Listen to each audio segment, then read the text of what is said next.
Yeah, so just prepare to. It'll be great. It'll be perfect. Yeah, so just prepare to. Y'all motherfuckers don't watch us play throughout the year, to tell you the truth. I'm gonna be real with you, and I don't care if I get fined.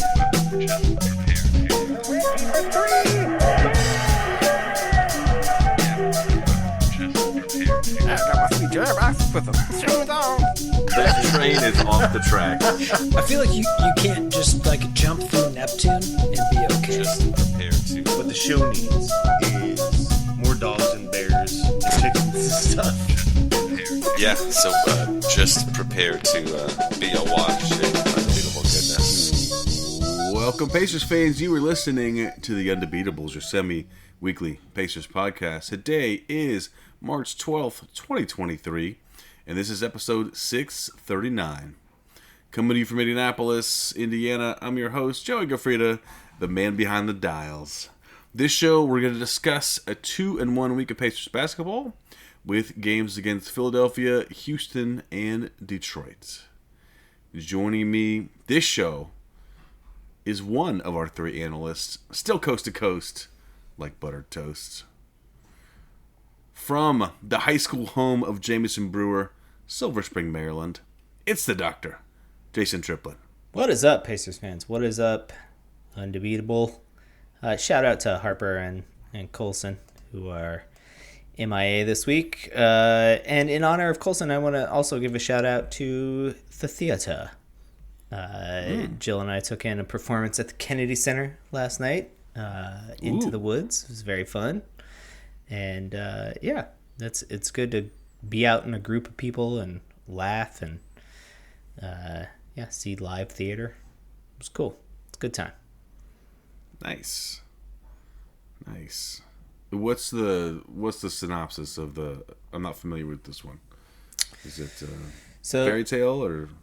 Yeah, so it's kind of like a mashup of all of the fairy tales, and there's like a curse that needs to be reversed, and then they reverse the curse, but then in doing so, they kill a giant, and then the giant's wife comes back and wreaks havoc in Act 2, and then they have to come to... I forgot how dark the second act is. It's actually pretty...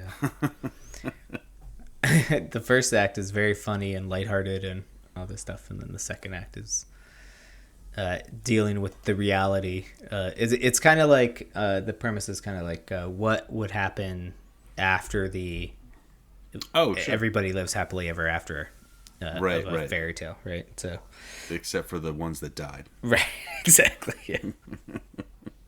Okay, that's cool. Yeah. So it's pretty. It's clever. The music is good, upbeat, and whatnot. So nice. Mm-hmm.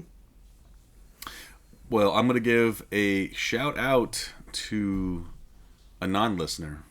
I hope she doesn't listen. She's too young for this show. My niece, Frankie, went to her birthday party today. Shout out. I'm guessing, which is probably popular with the young ladies of today. It was a lot of Wednesday from the Addams Family stuff going on there. So Interesting.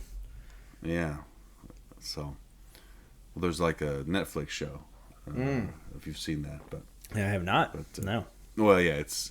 I think it's been out for maybe a couple months or so, but I think it really caught on with the, just people in general, but also I think young girls are around the age of the of Wednesday, so very cool cake. I haven't been depressed about how old I am lately. How old is Frankie? She's 10. Okay. Good. Yeah. Good. Yeah. I feel great. So she's old enough that when her friend came over, they went into her room to, I'm assuming, gossip, and they shut the door, and you had to knock before going in. So, but which is, understandable, but also like, I'm not used to, you have they're little people now. Mm-hmm. So, anyway, shout out, Frankie. Shout out. Happy birthday. Double digits. Before we get into the rest of the show, I'd like to remind listeners they can support the longest-running Pacers podcast by heading over to patreon.com/undebeatables, and you can support us for as little as $1 per month.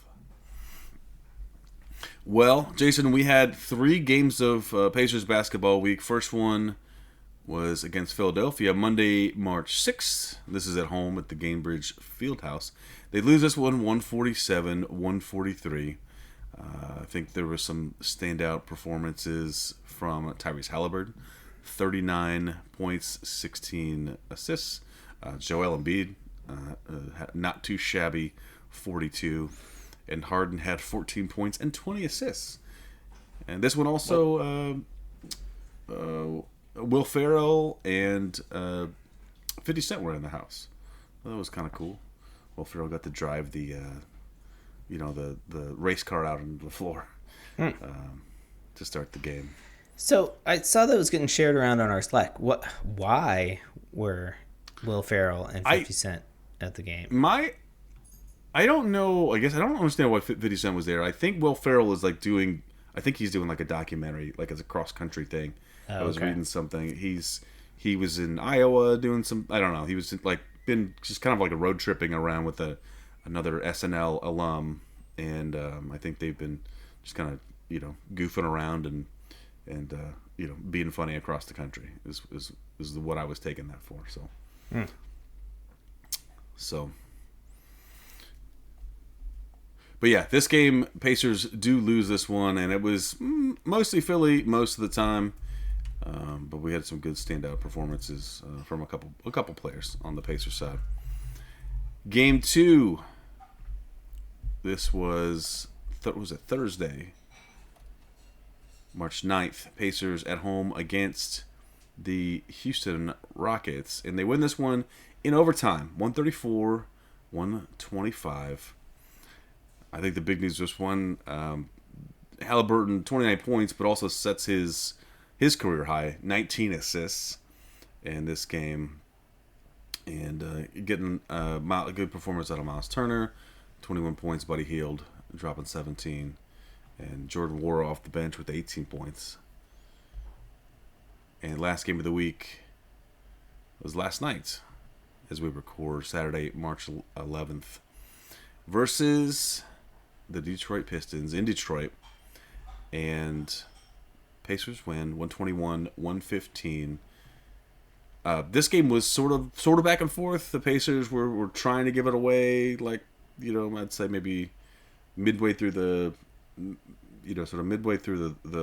fourth or so. It was starting to that Detroit would go on these big runs, and then the Pacers just put it away. This was, Detroit's not great. But Pacers were without Halliburton, McConnell, Turner, and Mathurin, and it was basically a bunch of young Pacers. Well, they're already young, but even younger Pacer dudes. I guess also you're getting actual minutes out of James Johnson and George Hill. So it's these unproven guys and the old dudes out there. But they win this one, with a decent margin. I think the standout was Isaiah Jackson, who's from the Detroit area. He gets 19 points and 11 rebounds, plus 2 blocks. Nembhard, 19 points, 8 assists. Jalen Smith off the bench, 20 points and 9 rebounds. Pacers are also playing them, not to scoop you, Jason, but they're doing the back-to-back against Detroit. They're just staying up there, playing Monday night as well. So hopefully, you make it 2 in a row in their place, and they learned their lesson. But also, Corey Joseph is in Detroit. Shout out. Don't hear it. I love Corey Joseph. Kojo. Yeah, 12 points. It was a fun-ish week of basketball. I think the Pacers, tried their best to give Detroit a chance to win that game. It sounds like they're going to try again on Monday, as again Halliburton, Turner, and McConnell will be out, and Mathurin also out. So we should note the reason Matherin's out is in that Houston game early on he rolled an ankle pretty bad, had to get carried off the floor. And no word on timeline. He's definitely already been ruled out for Monday's game, though. So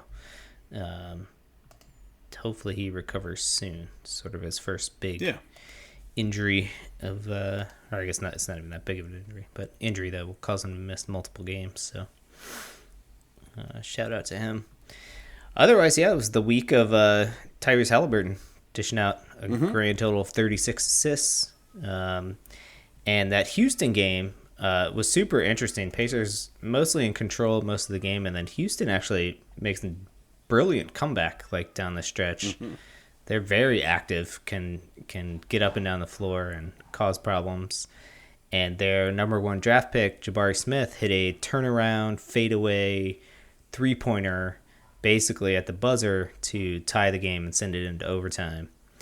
But then Mr. Halliburton proceeded to score 12 points in the overtime and just cooked the Rockets to get the win. It was super fun to watch. Definitely getting your money's worth with the free basketball there. So, yeah. I always feel like it's wild when there's like a big imbalance in the OT period because it's so short. You know, but Pacers dropped 19 in overtime to Houston's 10, and it's nice to be on this side of it for once. A blowout OT win. Yeah, typically if you score 10 points in an overtime, you're in pretty good shape. But. Yeah. So I don't know if it tells you anything about the Pacers. The end of the game, Pacers scored 19 in overtime and 17 in the fourth quarter. So yeah, that's right. Yeah, just went ice cold basically from all over the court, especially 3-point range. But yeah, I thought it was a good effort. I didn't catch either the Detroit game or the Philly game, so I don't have a lot to add there. But it was a pretty hilarious moment in the post-game press conference. A reporter asked Halliburton why they couldn't stop Philadelphia, how they let them score 147 points on them. And he basically was like, they have Joel Embiid. He's pretty effing good, so not much we could do about that. Yeah, and with I don't know, Miles Turner only played 17 minutes that game, and we don't have a whole lot. Nobody has a whole lot of guys that could match up with him well, let alone with Miles Turner not playing a ton. He fouled out that game. So it's just difficult when you got one. Basically your best chance at a matchup gets in foul trouble, then you're kind of up creek. Yeah. I mean, really, it's hard to tell if this was just no defense being played or a flawless offensive execution on both sides. I mean, both teams shoot north of, almost 59% from the range. Only 11 turnovers for the Sixers and 9 for the Pacers. Just both teams shoot. Philly shoots nearly 50% from 3-point range as a team. Pacers are north of 40% as a team. So, yeah. Pretty impressive offensive basketball there. Absolutely. It should also be said now with this 2-in-1 week and our favored Washington Wizards going on a 3-game skid, the Pacers are now only a half a game behind the Bulls for the 10th spot in the standings. So dangerously close to getting into the play-in tournament and perhaps sneaking their way into the playoffs. From what we've heard from the team, that is what they're trying to do. It's Basketball Reference is giving them. Is it what they're trying to do? I think it depends who you talk to. I think whether the players, I think it's what some of the players would like to do, but there's also there's a lot of rest being given to people, and I don't know that the higher ups are going to let this happen. So, Well, there's been a lot of rest. I think actions speak a lot louder than words. Yeah, you're exactly right. And the fact that you rest Halliburton 2 games in a row against Detroit, and Turner, and McConnell, Right. when you already have injury troubles with Matherin, I think says a lot to me about what the goal here is. I was watching, there was with David Benner's passing, there was, a lot of, information and interviews about that. And I was watching one of those a couple days ago, and sort of brought up in the middle of that was the game the Pacers were playing that day, and what really caught, the whole thing was very nice. It was very, very touching, discussion about Benner and what he meant to the team and everyone around him, and it was great. But in the middle of that, they were Carlisle was like, we're saying, we're going to try and go out there and honor him with the win tonight, which they didn't. But also is like, sort of mentioned Halliburton. He's like, oh, he's got this calf thing, just this very nondescript. He's not playing. He's not playing tonight. Well, he did have a calf thing like a week ago. Yeah. Then he played the next game or whatever. So, Right. Yeah. Yeah, it's interesting. Coming up this week, the Pacers have 3 games again, as you mentioned, Monday at Detroit, and then Thursday at Milwaukee, who is on a tear again, I believe. No, they're the best team in the Eastern Conference, so there's that. And then Saturday, back home again to play the Sixers. Try to get some sweet revenge. And that's before going out on the last 4-game road trip of the season the following week. So what do you think? At Detroit, at Milwaukee, home to Philly. What are you predicting there? I'm looking and kind of thinking of what these teams have to play for. Wait, so it's you said Milwaukee, Philly, and what was the last one? Detroit. First game is at Detroit. Right. Yeah, the Detroit. So Detroit's they've been gutted for a long time. They have nothing to play for. They don't have anything, not even pride at this point. They're past that, right? But I don't think the Pacers can sit enough players to lose that game, no matter what. We tried that, and that experiment failed. The other two, though, I think that these guys, Milwaukee and Philadelphia are not in the business of losing games. They're Milwaukee's 8-2 in their last 10, and Philadelphia's 7-3. I think they're going to put up a good fight, but I do think that we can take one of those. So I'll take 2 in 1 week. Wow. For the Pacers. Yeah, I mean, Milwaukee's going to roll us, and Philly, we have a hard time stopping. Yeah, so. We do. I mean, I guess we have a hard time stopping anybody, but. It's true. They got 147 points last time. Yep. Yeah, I'm looking at a 0-3 week here. Okay. I feel like, we didn't, our strategy of sitting everyone the first time we played the Pistons, typically you do that so you can bring other guys back for the second game, and then the other team hasn't seen what you're bringing at them, but now they've seen it all. They can watch all the film and adjust and all that good stuff. So, you know what though? Yeah, we do. So I feel like the Pacers surprise us often, where you like you say that you sit the guys, bring them back, and they come back stronger, but. Those are the games that we lose those games. You're like, all right, we'll bring out the big guns, and then we lose those games. So. Sure. But I think that I already made my pick, so I'm sticking with it. Let's throw. All right, we're gonna get. I think we should pick for the other two guys. Who do you think Coulson would go for? 3-0 week. Coulson's riding high after this. Back-to-back wins against Houston and Detroit. So he's going 3-0. You feel like they've turned the corner, right?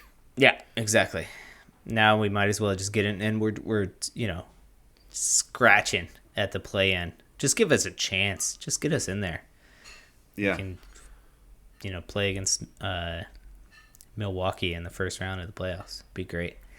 And then, let's see. Harper is a bit more pessimistic. He's probably a 1 and 2. He's probably well, it's like he's a combination of pessimistic and optimistic. We're gonna drop the Detroit game, but beat Milwaukee and Philly. There you go. Yeah. There you go. I like that. That's a strong pick, Harper. I like that. Yep. He's always makes a bold pick. Yeah. Yeah, I mean, as long as against Detroit we can keep Isaiah Livers Eaton Johnson off the scoreboard. He had 18 against us on Saturday. Yeah. Isaiah Livers. I've never seen anybody with the last name Livers. Have you? No. Okay. No, not even, plus it's plural, which makes it weirder.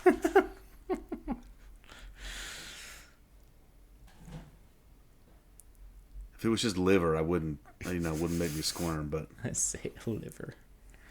And who's this Magruder? Is that the guy? Yeah, that's him. Detroit, 7 guys in double figures against us on Saturday. They really spread it around. It's team play. They did, yeah. Sure did. Normally you see a win when that stuff happens, but something else this time. Nah. I'm trying to Right on. You got any stats of the week? We're only going to do one show this week since we're shorthanded. You got stats of the week you want to tell us? I do, and I was sad that I missed this last week, but I think that it might even make more sense this week, because you're here with me, and this week my stat of the week is about a song that has been very popular in my household, off and on. This song comes and goes, but right now it's big, and it's the Muppet song, the Mahna song. Okay. And I thought of you also because one of the Muppet movies you and I went to go take in many years ago. Yeah. And it's been a long time before that, before I'd seen one. And I think it was the sequel to the new ones. It was the one with Tina Fey, right? And the Russians. Yeah, I think. Yeah. Which it was very fun. Yeah. So the song that is often in Muppet movies is so. Are you aware of like the history of this song? No. So I was just kind of interested in it, and Catherine actually did a little research and set me down a little bit of a path. And so the song, it's Mahna, and so the Muppets are the ones that sort of that everyone I think generally associates with it, but it's not their song, at least not originally. And it was from an Italian musician. Let's see, his name was Piero Umiliani, and he was doing scores for films in the 60s and 70s, and including, from the article, in the 60s and 70s, including spaghetti westerns and softcore sex films. But the Mahna song originally appeared in a steamy film about Swedish sexuality. So there's a clip. There's a clip in there, and there's nothing like filthy, but it's girls like in a sauna in Sweden, but they're it's on YouTube. But yeah, so it's the song in the background. You recognize the song, but they're it's a bunch of girls, in swimsuits in a sauna. And then not long after that, here's the thing. This is like the leap that I don't get. So that was in 1968 was when that came out. And in 1969, so the next year, there was a version of that song done on the Muppet Show. And I don't know, there's like a leap there. And it didn't, so like the song was from a movie. So it wasn't like it was a pop song like that you would. So somehow in that year, somebody, I'm guessing, had seen that or picked up the soundtrack or something, and then the sketch started on the Muppet Show, and it's funny, and it's the first one was with these sort of more generic Muppets, and you've got a goofy sort of the two singing girl Muppets, and they're a little more serious about their performance, and then the goofy male who's kind of doing kind of the same thing that we've seen since then, but it was like with like sort of human-esque puppets. Okay. And then in it looks like 1976 version, they read it again, and that's when they called the Snoths, the pink ones with the horns. Right. Sure. And that's when those got involved, and the word Snoth is it's snout and mouth, because that's what they have for their faces.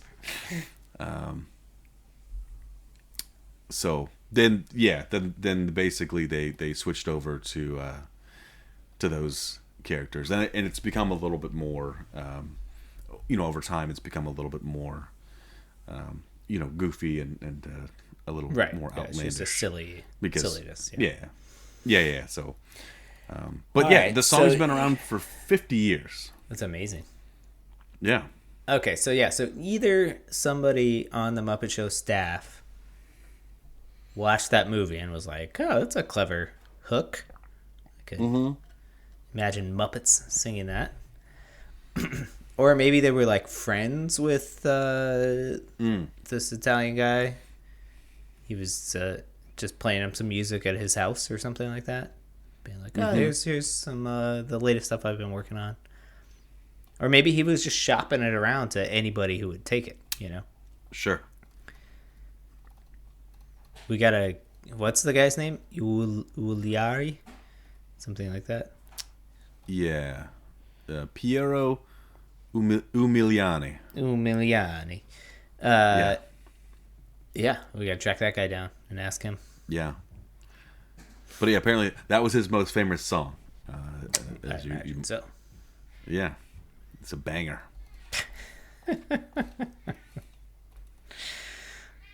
I've seen, there was one Cake did a version of that song, which was which I really enjoyed. Yeah, It's got their sort of their style on it, but I really like it.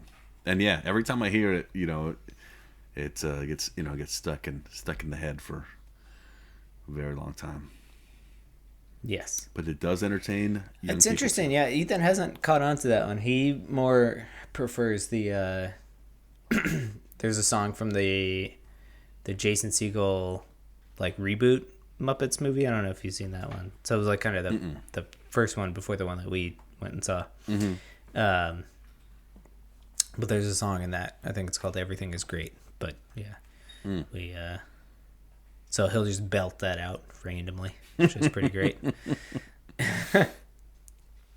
Yeah, my boy's not quite.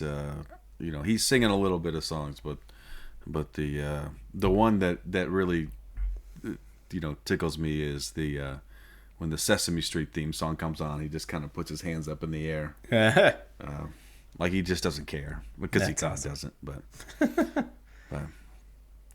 And this is the new Sesame Street, yeah, which is which I like. it's fun. Yeah, it's fine. Yeah. It's funny too. There's like slow motion, and it's fun. Yeah, it's funny coming back to the things that I watched as a child. They're still around, and they're updated. Yeah. There's a character named Smarty who's a smartphone. I haven't come across that yet. We don't watch it that often. So. Yeah, I mean we don't watch a ton, but in our house there's on the TV there's it's basketball, soccer, or Sesame Street. Yeah. Same here. Cool. Yeah.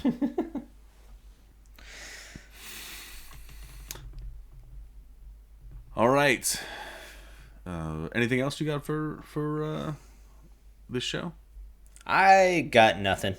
Nope. Okay. Shout out to Xavier Musketeers, who got a 3 seed in the NCAA bracket. Good luck to them this week. Believe they're playing in Greensboro, North Carolina. Fortunately, we're going to Orlando, so I can't make the trek. Not that I would have anyway, but so shout out to them. And the Hoosiers are playing somebody. I forget who they're a 4 seed, same sub bracket or whatever as Xavier. Oh, so yeah. maybe we'll meet them in the regional final. Hoosiers. Purdue got a number 1 All right. seed. Shout out to them. Yeah. Do you guys do a pool at work? No. I guess because nobody No. can collect money, I guess, right? No, I guess we could Venmo or whatever, but no, like people, in IT, it's all over the place. Sometimes there's, you get your sports nuts, but I mean, I think more often than not, the places I've worked in general, there are not a lot of like sports fans. So, Right. Yeah. But it's all over the place. There's some people, work with people who are big basketball fans, and that was great. And then other people were like, "Ooh, sports ball." Right. So nothing doing there. All right. Well, we'll be back with you next week, and I'm assuming Colson gets his chores done in time, because if he doesn't, I think there's going to be some heck to pay. Until then, you can find us on social media. We're on Twitter at Undebeatables. We're on Facebook.com/TheUndebeatables. Our website is theundebeatables.com. There's a contact form there. You can use that to send us a message and email us. Shout out at theundebeatables.com. And our website /store, you can find a small t-shirt. Or maybe 2. And for the architect, Donnie Walsh, and our once and always Hall of Fame coach, Bobby Slick Leonard, turn out the lights. The party's over. Mana, mana.